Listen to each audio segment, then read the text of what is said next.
The Emperor's New Clothes. Once upon a time, there lived a rather vain emperor whose only care in life was to dress in fancy clothes. In fact, it was difficult for him to think about anything other than what to wear the next day. Word of the emperor's habits soon spread throughout the land. As the news traveled, two schemers who had heard of the emperor's desires for the latest clothing fashions decided to take advantage of the situation. They introduced themselves at the gate of the palace. "We are two very good tailors. We have invented an extraordinary method to weave a cloth so light and so fine that it looks invisible. As a matter of fact, it is invisible to anyone too stupid to appreciate its quality." The chief of the guards heard the strange story and ran to the emperor and disclosed the incredible news. The emperor's curiosity got the better of him, and he decided to see the two men. "Besides being so light and so fine, Your Highness, this cloth will be woven into colors and designs created especially for you." The emperor gave the two men a large bag of gold coins in exchange for the promise to begin working on fabric immediately. The two scoundrels asked for a loom, silk, and gold thread. Then they pretended to begin working.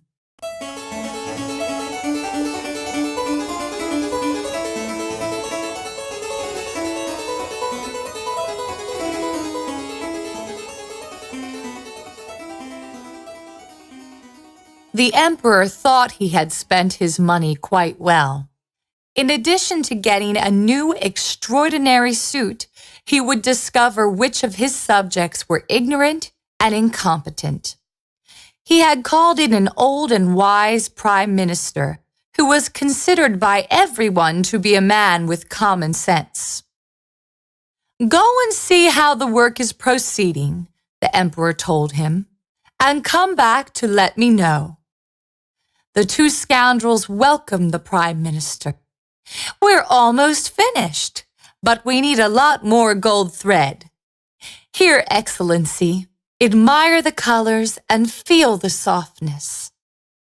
The old man tried to see the fabric that was not there. "I can't see anything," he thought. "If I see nothing, the emperor will think that I am incompetent." "What a marvelous fabric," he said. "I will certainly tell the emperor."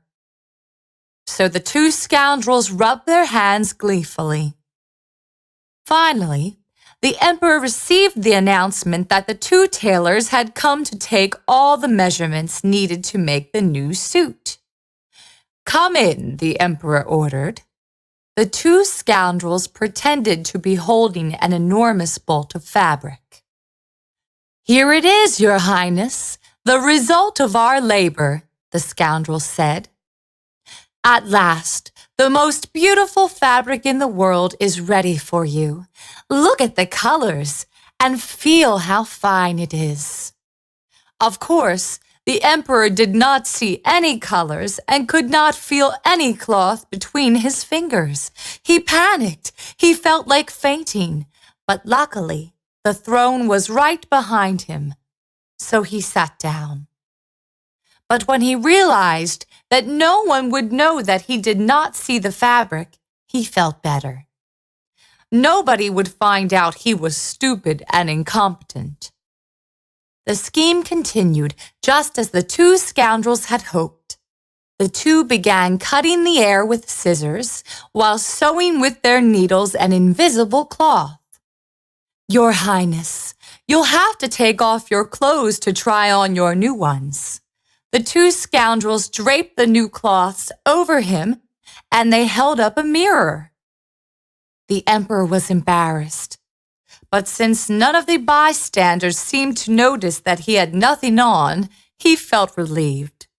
"Yes, this is a beautiful suit, and it looks very good on me," the emperor said. "You have done a fine job."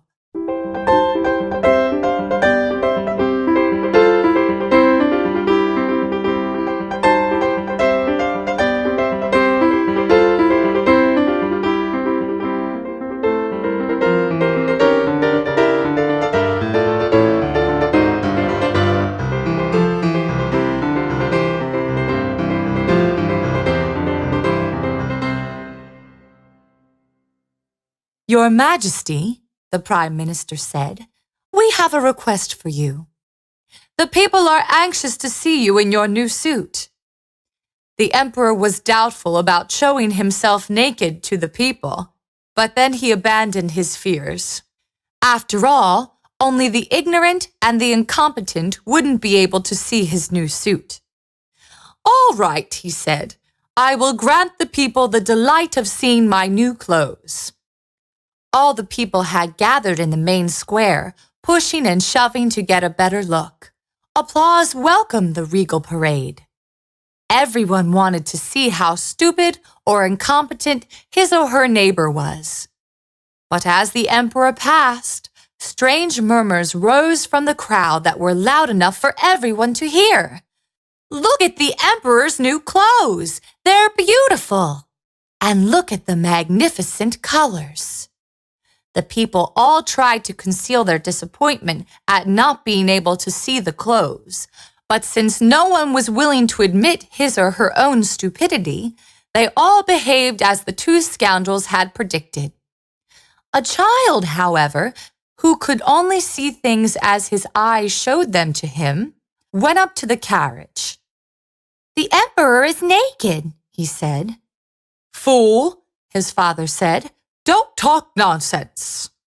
But the boy's remark, which had been heard by the others, was repeated over and over until everyone cried, The boy is right! The emperor is naked! It's true! The emperor realized that the people were right, but he certainly could not admit it. He thought it wiser to continue the procession under the illusion that anyone who couldn't see his clothes was either stupid or incompetent. And he stood on his carriage, while behind him, a page held his imaginary royal cloak.